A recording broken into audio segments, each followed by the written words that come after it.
नमस्कार, मैं आपके साथ आशीष सैयद। आप देख रहे हैं मुद्दे की बात आशीष सैयद के साथ। इस समय मेरे साथ जनसंपर्क यात्रा के राष्ट्रीय संयोजक हैं जत्थेदार दलजीत सिंह कथुरिया।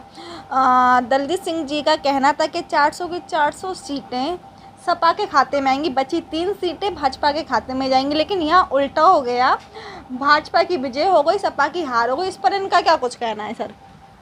पहले तो मैं धन्यवाद करता हूँ मुद्दे के बाद के चैनल की कि आपने मुझे समय दिया जनता को संबोधित करने का।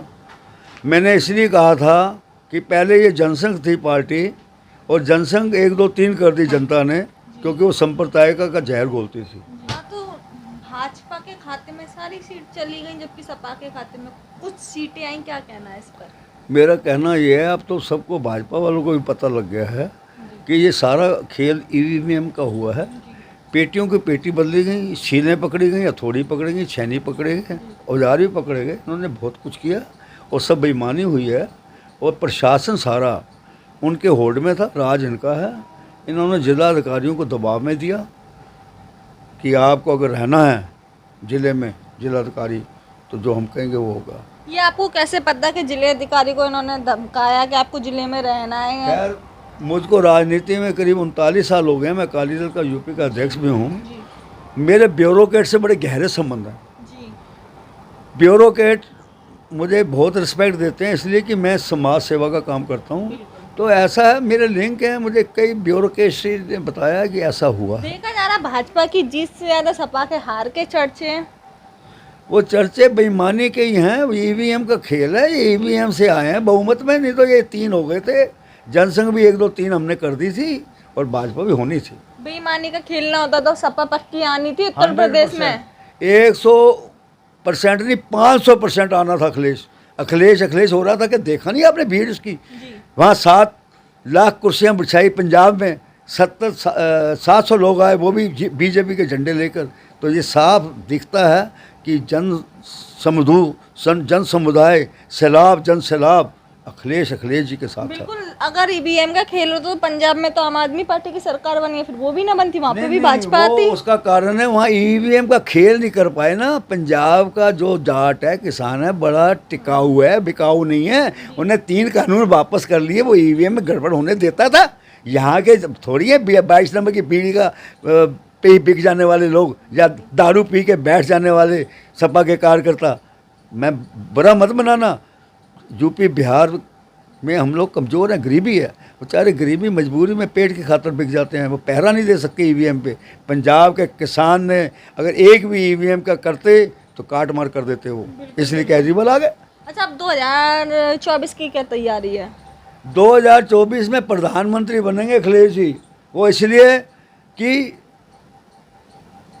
लोगों को ये पता लग गया कि जैसे अंग्रेज़ों से मुल्क आज़ाद कराया था, वो ही समय आ गया है। इन्होंने स्टेशन बेच दिए, हिंदुस्तान के जहाज अड्डे बेच दिए, सब कुछ बेच दिया।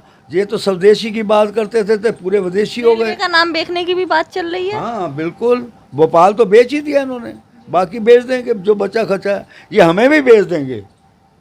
अच्छा, तो किया कश्मीर मूवी की, उसमें देखा जा रहा है कि मूवी के अंदर दिखाया गया है कि मुसलमानों ने पंडितों को काट डाला था, वहाँ से निकाल डाला था। आपकी लगभग एज 70 साल है, तो आपका भी तजुर्बा होगा, आपने भी वो दौर देखा होगा। तो मतलब क्या था उस दौर में, और जो फिल्म में दिखाया गया है द कश्मीर फाइल्स में, उसमें कितनी सत्यता है और कितनी असत्यता है? ये सब हिंदूवाद के लिए, हिंदू राष्ट्र के लिए एक चैनल बनाया गया। ऐसा कुछ नहीं हुआ। हमारे पूर्वज, हमारे बुजुर्ग माँ बाप पाकिस्तान रहते थे। 1947 में वो आए। तो मुझे याद है, मेरे पेरेंट्स कहते थे, माँ बाप, कि अगर एक अच्छा मुसलमान खान ना होता हमारे यहाँ तो हम साबत सूरत नहीं आते। 3 टांगे थे हमारे परिवार में। हवाई अड्डे पे गए पर्दा लगाकर।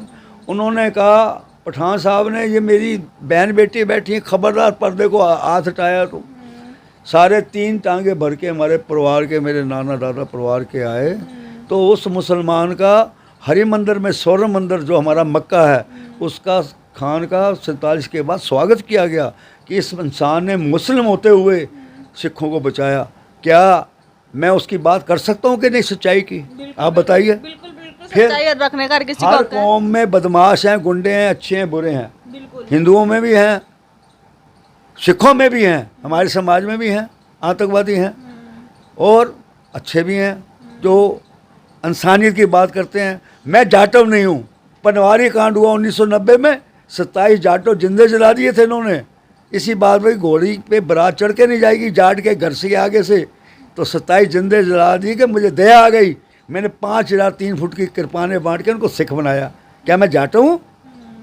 कोई नहीं आया जाटव समाज का बंदा, मायावती मुख्यमंत्री वो तक नहीं आई, और मैंने 5000 बनाए आत्मरक्षा के लिए। निर्बल को बल देना हमारे गुरु गोबिंद सिंह ने सिखाया, निर्बल की मदद करना।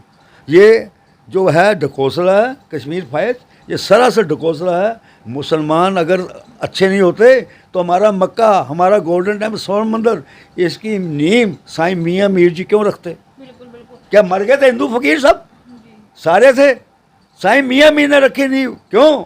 कि हमारे गुरु साहब जानते थे कि साईं मियाँ मीर इस समय अल्लाह से जुड़ा हुआ है, बहुत बड़ी आत्मा है। ऐसी आत्मा और कोई नहीं है धरती पर। बिल्कुल बिल्कुल, जो मूवी में दिखाया गया है वो गलत दिखाया गया है, आपका बिल्कुल मानना है? सरासर गलत है। मैं इस चीज़ को नहीं मानता। मुस्लिम भी निर्दयी हो सकता है, कसाई हो सकता है, और सिख भी हो सकता है, हिंदू भी हो सकता है। जो गलत काम करता है कर्म के हिसाब से उससे बांटा जाए, ना कि जाति के वास्ते। ठीक है ठीक है।